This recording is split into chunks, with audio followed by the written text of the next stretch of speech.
Hello friends, and welcome back to, this time actually welcome to some snorkeling adventures.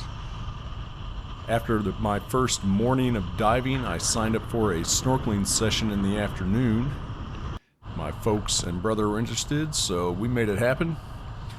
And unlike the diving, I'm a lot more lax on the trip out there to the snorkeling site, so I turned my camera on. Unfortunately, it was all smudgy on the lens. But you can still kind of get the idea. It was a really cool rock formation. On the way back from the morning dive session, the skipper drove really close to that cliff and we saw some crabs crawling around on it. Unfortunately, did not see any there. Snorkeling is pretty cool. Yeah, I think this is the first videos I've shown of the island from the water, and it really reminds me of Hawaii. There's some yana sauce coming at you. The hat flapping in the breeze. Alright, finally in the water now. The weather was okay. It was okay. A little cloudy, you can see. It didn't really hurt things here, I don't think. It was good snorkeling. Probably not the best I've ever been on. The water was a little too deep, I'd say. This was, I don't know, 20 feet down at least, maybe further than that. Rock formations are fantastic, you can see. I love the change in the depth. Instead of just having, you know, one flat area. So that part's certainly cool. In terms of seeing a bunch of fish, though, there were instances. But nothing that really blew my socks off. This was the first sighting, a school of some silvery fish there. I don't know what kind those are. I don't know what kind any of them are. Yeah, there's a diving certificate that is, I think, fish identification, but I don't really know what that means because it seems to be extremely dependent on the location you're diving at. I don't know if that comes in different locations or what. I mean, there's a lot of fish out there. A lot. And I've mentioned in the diving videos, there's some I saw here that I've never seen anywhere else.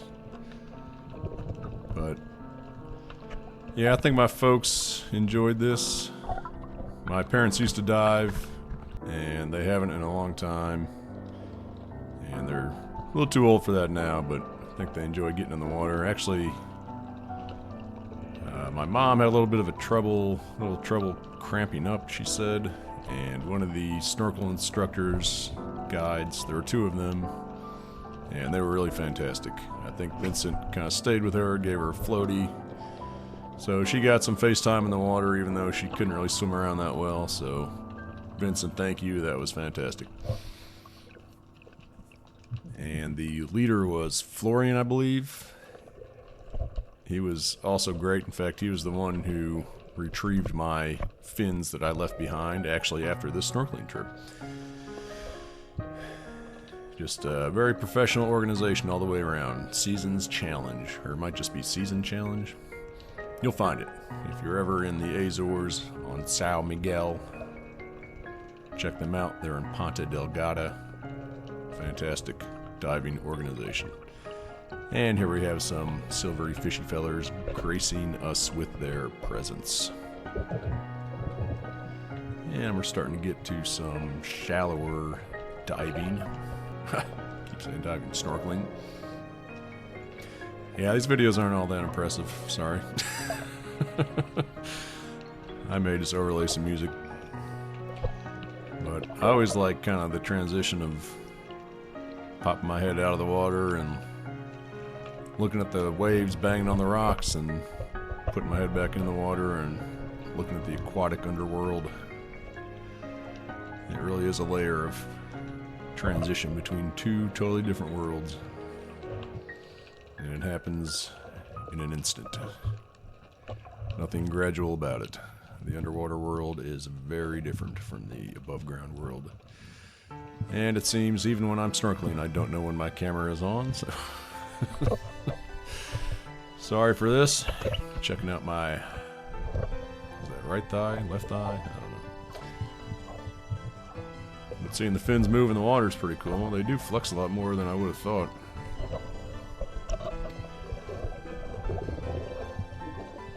I don't know if that makes me a better swimmer or not. I still haven't really given them a fair test with my other off-the-shelf fins from when I first started diving.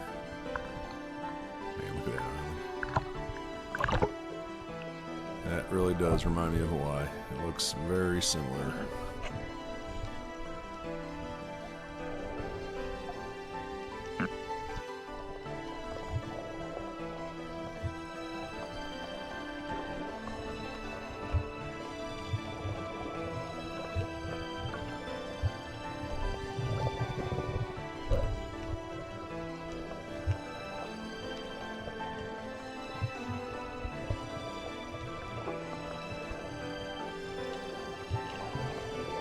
I'm just looking at my Audacity recording right now, and something looks wrong with it.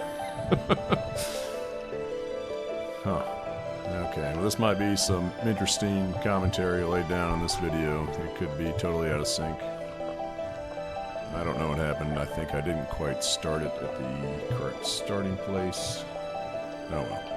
I'll try to fix it in post-production. Although I'm not really talking about much that's happening here. There's some plants swaying in the water. Probably not plants.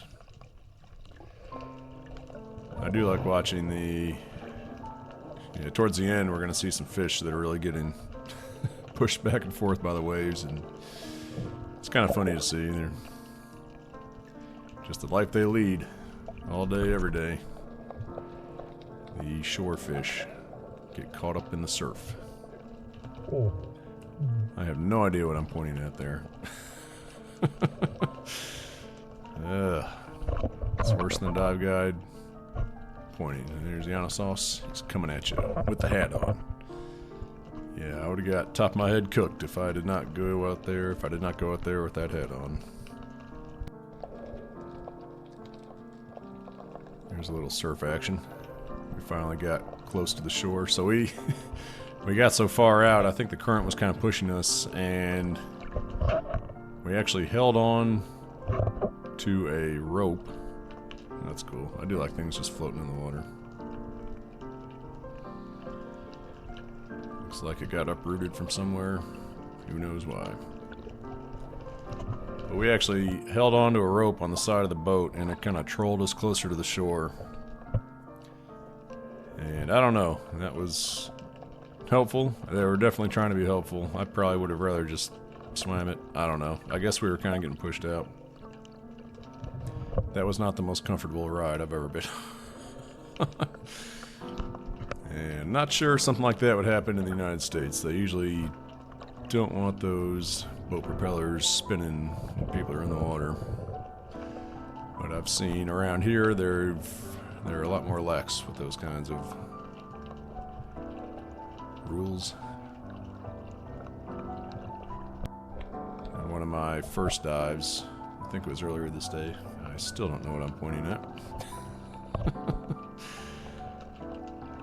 Some boat went driving on by us, pretty close, closer than you'd want. But in the clear water you can see it at least, and hopefully they can see us. But it's still kind of surprising. We gotta be close to the shore now. Oh yeah, I'm surprised they let us get this close to the shore actually. Those waves are pretty rough. You can see the bubbles there underwater. And the fish are getting taken for a ride.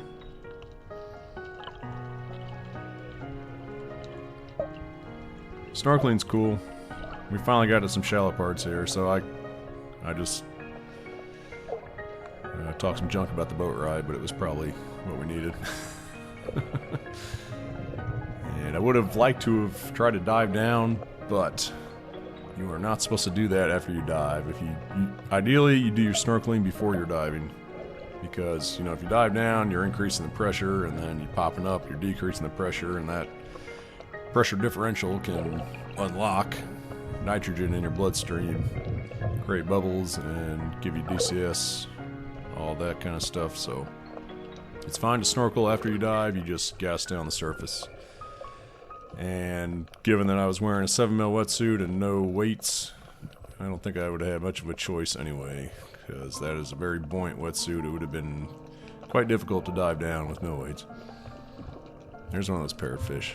I really like those. I would keep my eyes open for those, but like I said, I don't think I've seen those anywhere else except here.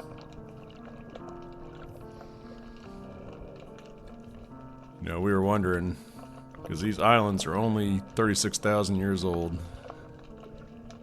and you know, what kind of native species do they have? So apparently they have only one native freshwater fish, and that is the European eel. And so I guess that eel has a saltwater tolerance, and it swam 1,000 miles from Europe all the way here and found its way up into some of the volcanic lakes. Pretty crazy. And there's only one native species mammal. It's the Azorean bat. I don't know where it came from, but it must have been blown over in a storm or something, or took a really long migration. Kind of crazy.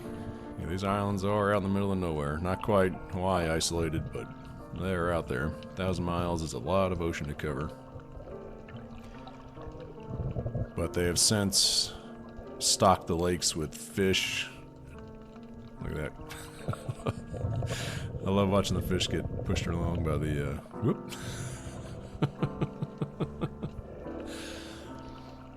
But yeah, at some point they stocked the freshwater lakes and things with fish. I guess just to fish for. I don't know. That would make sense. Yeah, I love those fish too. Again, those are ones. This is probably the highest concentration, biggest school of them that I've seen. Just a few seconds ago, 10 seconds back. I don't think I've seen those anywhere else but here. So here we go. The fish are picking up now.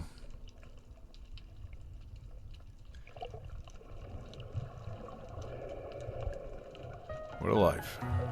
Just get pushed around in the surf all day long. Eat things off rocks. Go about your business. So it was good snorkeling. Good snorkeling. And they finally called it. We were out there about an hour, I think, maybe even a bit longer. And finally heading on back. Still got some water on the lens, unfortunately. Alright, we'll see how this recording goes. If it's total junk, you're not going to hear this. There's some Yana sauce. And I'll just can it and overlay it with some music, maybe. But anyway, stay tuned. There's still a lot more of the island to see. Still got some canyoning coming up. Still got some awesome volcanic lake pictures and videos that you're going to want to check it out. Beautiful island. Oh, got some whale watching. Y'all stay classy.